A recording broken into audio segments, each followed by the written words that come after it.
ਸਤਿ ਸ਼੍ਰੀ ਅਕਾਲ ਦੋਸਤੋ, Punjab updates YouTube channel ਤੇ ਤੁਹਾਡਾ ਸਵਾਗਤ ਹੈ। ਦੋਸਤੋ, ਜੇਕਰ ਤੁਸੀਂ ਸਾਡੇ ਚੈਨਲ ਤੇ ਪਹਿਲੀ ਵਾਰ ਵਿਜ਼ਿਟ ਕਰ ਰਹੇ ਹੋ ਤਾਂ ਸਾਡੇ ਚੈਨਲ ਨੂੰ ਸਬਸਕ੍ਰਾਈਬ ਕਰ ਲਓ ਅਤੇ ਬੈਲ ਆਈਕਨ ਦਬਾ ਲਓ ਤਾਂ ਜੋ ਤੁਹਾਨੂੰ ਆਉਣ ਵਾਲੀ ਹਰ ਅਪਡੇਟ ਸਭ ਤੋਂ ਪਹਿਲਾਂ ਮਿਲ ਸਕਣ।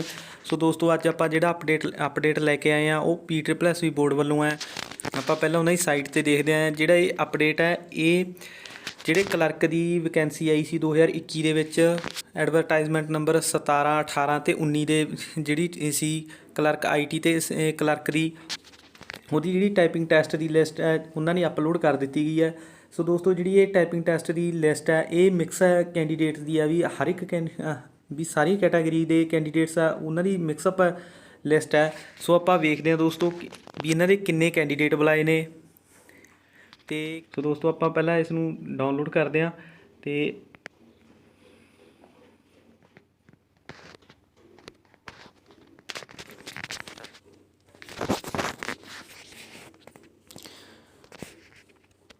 ਸੋ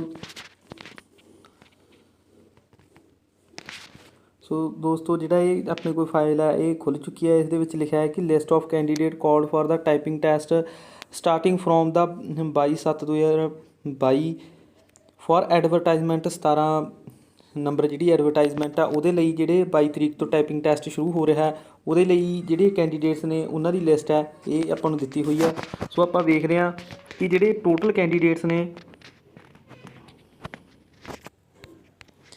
ਇਹਦੇ ਵਿੱਚ ਆਪਾਂ ਨੂੰ 177 ਪੇਜਾਂ ਦੀ ਇਹ PDF ਹੈ। 5648 ਕੈਂਡੀਡੇਟਸ ਦੀ ਇਹ ਲਿਸਟ ਹੈ। ਸੋ ਜੇ ਆਪਾਂ ਦੇਖੀਏ ਤਾਂ ਜਿਹੜਾ ਹੁਣ ਆਪਾਂ ਲੇਟੈਸਟ ਦੇਖਿਆ ਸੀ ਕਿ ਇਹਦੇ ਵਿੱਚ ਇੱਕ ਹੁਣੀ ਨੋਟਿਸ ਇਹਨਾਂ ਨੇ ਕੱਢਿਆ ਸੀ ਕਿ ਜਿਹੜੇ ਪੋਸਟਾਂ ਦੇ ਵਿੱਚ ਵਾਧਾ ਕੀਤਾ ਗਿਆ, ਲਗਭਗ 3008 ਪੋਸਟਾਂ ਸੀਗੀਆਂ ਜਿਹੜੀਆਂ ਇਹਦੇ ਵਿੱਚ ਹੋ ਗਈਆਂ ਸੀ।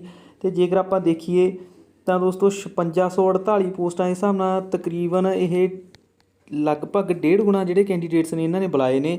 ਸੋ ਦੋਸਤੋ, ਤੁਸੀਂ ਜਿਹੜੇ ਜਿੰਨਾ ਵੀ ਕੈਂਡੀਡੇਟਸ ਦਾ ਇਹ ਲਿਸਟ ਦੇ ਵਿੱਚ ਨਾਮ ਆ ਉਹ ਜਾ ਕੇ ਆਪਣਾ ਲਿਸਟ ਦੇ ਵਿੱਚ ਨਾਮ ਚੈੱਕ ਕਰ ਸਕਦੇ ਆ ਅਤੇ ਉਹਨਾਂ ਦੀ ਬੈਸਟ ਵਿਸ਼ੇਸ ਨੇ। ਸੋ ਆਪਦਾ ਬੈਸਟ ਦਿਓ ਤਾਂ ਜੋ ਜਿਹੜੀ ਆਪਦੀ ਤੁਸੀਂ ਸਿਲੈਕਸ਼ਨ ਹੈ ਉਸ ਨੂੰ ਕਲੀਅਰ ਕਰ ਸਕੋ। ਸੋ ਮੇਰੇ ਵੱਲੋਂ ਤੁਹਾਨੂੰ ਇੱਕ ਵਾਰ ਫੇਰ ਸਾਰਿਆਂ ਨੂੰ ਬੈਸਟ ਵਿਸ਼ੇਸ। ਅਤੇ ਇਹ ਲਿਸਟ ਹੈ ਜਿਹੜੀ ਇਹ ਤੁਸੀਂ PSSB ਬੋਰਡ ਦੀ ਸਾਈਟ 'ਤੇ ਜਾ ਕੇ ਵੀ ਡਾਊਨਲੋਡ ਕਰ ਸਕਦੇ ਹੋ ਅਤੇ ਸਾਡੇ ਟੈਲੀਗ੍ਰਾਮ ਲਿੰਕ 'ਤੇ ਵੀ ਇਹ ਅਪਲੋਡ ਕਰ ਦਿੱਤੀ ਜਾਊਗੀ। ਤੁਸੀਂ ਉੱਥੇ ਜਾ ਕੇ ਵੀ ਇਸ ਨੂੰ ਡਾਊਨਲੋਡ ਕਰ ਸਕਦੇ ਹੋ। ਅਤੇ ਦੋਸਤੋ, ਨਾਲ ਹੀ ਜਿਹੜੇ ਕੈਂਡੀਡੇਟਸ ਦੇ 1 ਜਾਂ 2 ਨੰਬਰ ਘੱਟ ਨੇ ਉਹਨਾਂ ਨੂੰ ਨਿਰਾਸ਼ ਹੋਣ ਦੀ ਲੋੜ ਨਹੀਂ, ਕਿਉਂਕਿ ਦੋਸਤੋ ਜਿਹੜੀ ਇਹਨਾਂ ਦੀ ਵੇਟਿੰਗ ਲਿਸਟ ਆ ਉਹ ਆ ਸਕਦੀ ਹੈ। ਅਤੇ ਕਿਉਂਕਿ ਦੋਸਤੋ ਇਹਦੇ ਵਿੱਚ ਐਵੇਂ ਹੈ ਜਿਹੜੇ ਇਹਨਾਂ ਦੇ ਵਿੱਚ ਸਿਲੈਕਟਡ ਕੈਂਡੀਡੇਟਸ ਨੇ ਨਾ ਉਹਨਾਂ ਦੇ ਵੀ ਨਾਮ ਹੋਣਗੇ, ਕਿਉਂਕਿ ਪੰਜਾਬ ਪੁਲਿਸ ਦੇ ਵਿੱਚ ਵੀ ਕਈ ਗਏ ਨੇ। ਜੇਕਰ ਉਹਨਾਂ ਦੇ ਵਿੱਚੋਂ ਕੈਂਡੀਡੇਟ ਨਹੀਂ ਆਉਂਦੇ ਟਾਈਪਿੰਗ ਟੈਸਟ ਦੇਣ ਲਈ, ਸੋ ਉਹ ਕੈਂਡੀਡੇਟਸ ਵੀ ਹੋ ਗਏ। ਪਟਵਾਰੀ ਦੇ ਵਿੱਚ ਵੀ ਗਏ ਨੇ, ਐਕਸਾਈਜ਼ ਵਾਲੇ ਵੀ ਹੋ ਗਏ ਅਤੇ ਜੂਨੀਅਰ ਡਰਾਫਟਮੈਨ ਦਾ ਰਿਜ਼ਲਟ ਵੀ ਆ ਗਿਆ। ਸੋ ਇਸ ਤਰ੍ਹਾਂ ਕਈ ਜਿਹੜੇ ਕੈਂਡੀਡੇਟਸ ਨੇ ਉਹ ਟਾਈਪਿੰਗ ਟੈਸਟ ਨਹੀਂ ਵੀ ਦਿੰਦੇ। ਅਤੇ ਇਹ ਨਹੀਂ ਹੁੰਦਾ ਕਿ ਦੋਸਤੋ ਵੀ ਸਾਰਿਆਂ ਦੀ ਕਲੀਅਰ ਹੋਵੇ। ਵੈਸੇ ਤਾਂ ਜਿਨ੍ਹਾਂ ਬੱਚਿਆਂ ਨੇ ਮਿਹਨਤ ਕਰੀ ਆ ਉਹਨਾਂ ਦਾ ਕਲੀਅਰ ਹੋਣਾ ਜ਼ਰੂਰੀ ਆ, ਬਣਦਾ ਦੇਖੋ। ਅਤੇ ਕਈ ਇਹ ਜ਼ਰੂਰ ਨਹੀਂ ਹੁੰਦਾ ਵੀ ਜਿਹੜਾ ਵੀ ਟਾਈਪਿੰਗ ਟੈਸਟ ਦੇਣ ਜਾਂਦਾ ਵੀ ਉਹਦਾ ਕਲੀਅਰ ਹੀ ਹੋਵੇ। ਕਲੀਅਰ ਸਿਰਫ ਉਹਨਾਂ ਦਾ ਹੁੰਦਾ ਜਿਨ੍ਹਾਂ ਨੇ ਮਿਹਨਤ ਕਰੀ ਹੁੰਦੀ ਆ। ਸੋ ਦੋਸਤੋ, ਜਿਨ੍ਹਾਂ ਦੇ 1 ਜਾਂ 2 ਨੰਬਰ ਘੱਟ ਨੇ ਉਹਨਾਂ ਨੂੰ ਘਬਰਾਉਣ ਦੀ ਲੋੜ ਨਹੀਂ ਹੈ। ਸੋ ਵੇਟਿੰਗ ਲਿਸਟ ਦੇ ਜਿਹੜੇ ਇਹ ਪੂਰੇ ਚਾਂਸ ਨੇ।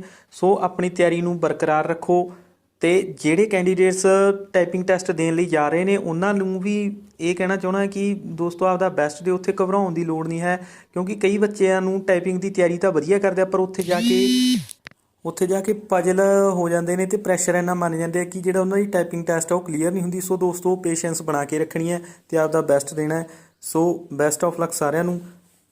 ਸਾਡੇ ਚੈਨਲ ਨੂੰ ਸਬਸਕ੍ਰਾਈਬ ਕਰੋ। ਧੰਨਵਾਦ।